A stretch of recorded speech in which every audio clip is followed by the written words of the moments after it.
L'Éternel parla à Moïse, et dit: Lorsque quelqu'un péchera et commettra une infidélité envers l'Éternel, en mentant à son prochain au sujet d'un dépôt, d'un objet confié à sa garde, d'une chose volée ou soustraite par fraude, en niant d'avoir trouvé une chose perdue, ou en faisant un faux serment sur une chose quelconque de nature à constituer un péché.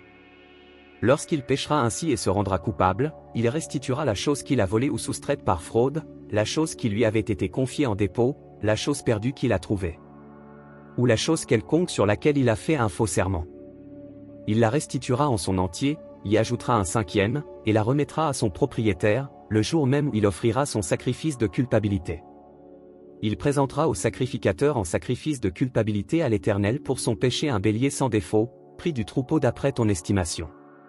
Et le sacrificateur fera pour lui l'expiation devant l'Éternel, et il lui sera pardonné, quelle que soit la faute dont il se sera rendu coupable.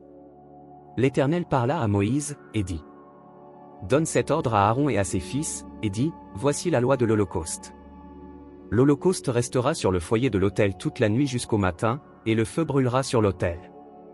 Le sacrificateur revêtira sa tunique de lin, et mettra des caleçons sur sa chair, il enlèvera la cendre faite par le feu qui aura consumé l'Holocauste sur l'autel, et il la déposera près de l'autel. Puis il quittera ses vêtements et en mettra d'autres, pour porter la cendre hors du camp, dans un lieu pur. Le feu brûlera sur l'autel, il ne s'éteindra point, chaque matin, le sacrificateur y allumera du bois, arrangera l'Holocauste, et brûlera la graisse des sacrifices d'action de grâce. Le feu brûlera continuellement sur l'autel, il ne s'éteindra point. Voici la loi de l'offrande. Les fils d'Aaron la présenteront devant l'Éternel, devant l'autel. Le sacrificateur prélèvera une poignée de la fleur de farine et de l'huile, avec tout l'encens ajouté à l'offrande, et il brûlera cela sur l'autel comme souvenir d'une agréable odeur à l'Éternel. Aaron et ses fils mangeront ce qui restera de l'offrande, ils le mangeront sans levain, dans un lieu saint, dans le parvis de la tente d'assignation. On ne le cuira pas avec du levain. C'est la part que je leur ai donnée de mes offrandes consumées par le feu.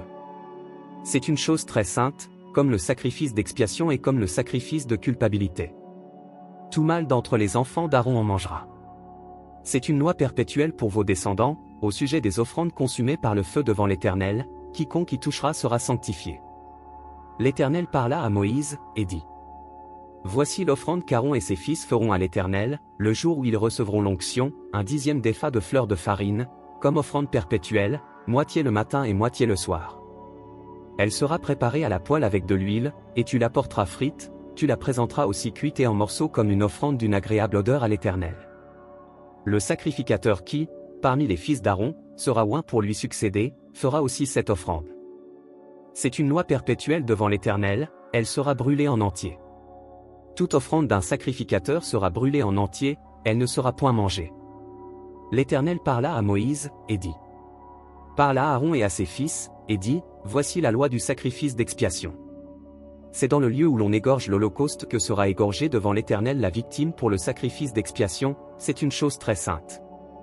Le sacrificateur qui offrira la victime expiatoire la mangera, elle sera mangée dans un lieu saint, dans le parvis de la tente d'assignation. Quiconque en touchera la chair sera sanctifié.